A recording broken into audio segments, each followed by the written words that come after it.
Les aspects à préserver du patrimoine, c'est vraiment l'intégrité des biens, c'est-à-dire là, si on prend une parcelle où il y a une maison, un bâtiment secondaire, un aménagement paysager, toutes ces composantes-là sont à préserver.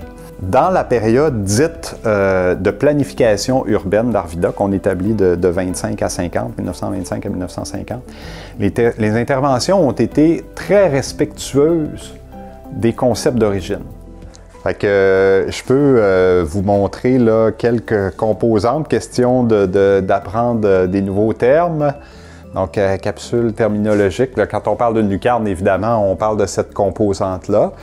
Il y a quelque chose de particulier dans Arvida, hein? Les larmiers sont très peu débordants, donc le débord de toit est très court. L'ornementation d'une fenêtre, dans Arvida, là, à 95 ou 98 %, on a des fenêtres à guillotine, très souvent à 12 carreaux. On a un portail ici, qui est une composante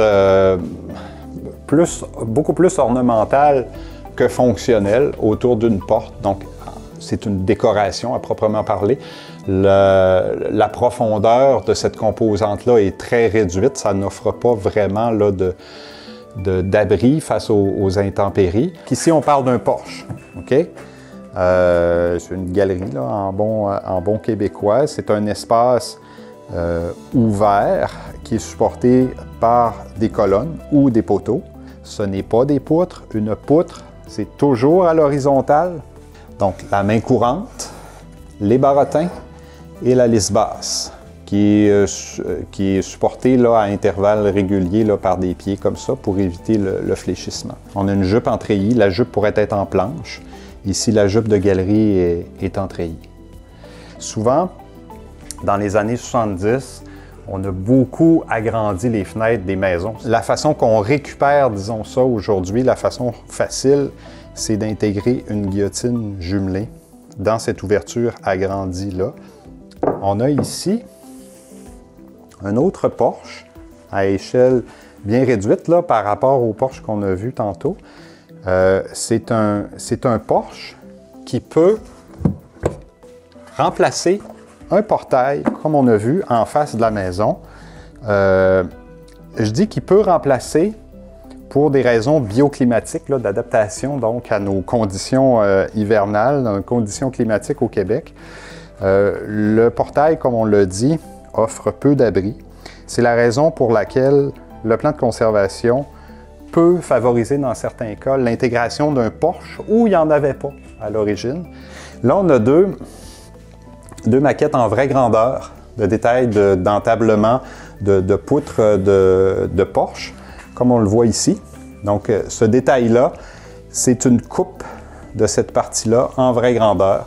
Donc, ça nous explique exactement comment faire. Donc, le soffit en bois qui se trouve sous le porche, le corderon, qui est une composante strictement ornementale, et la composition, le recouvrement de la poutre et l'entablement dont je parlais tantôt, là, donc la partie frontale, horizontale, qui se trouve sous la toiture du porche. On a un détail similaire ici, sauf qu'il s'agit d'une corniche sur un mur pignon. Alors, la même chose ici, un solin de bordure de toit, une moulure pour le fascia qui se poursuit avec une plate-bande ici et son soffit qui est ici, un corderon de finition, puis le clin maintenant, la planche à clin qui couvre le mur. On faisait ça dès le départ dans Arvida jusqu'aux années 50. Le contrôle s'est relâché un petit peu après ça, particulièrement de 70 à 2000. Puis à ce moment-là, on a pris vraiment conscience de la valeur patrimoniale d'Arvida. Et puis, on a développé donc un plan d'implantation, d'intégration architecturale pour protéger les valeurs architecturales urbanistiques d'origine.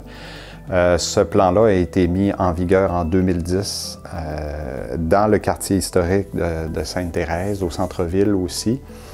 Et puis dès lors, bien, on a été assuré que les interventions étaient beaucoup moins dommageables, voire amélioraient beaucoup la valeur des maisons par leur retour à l'esprit d'origine, si on veut.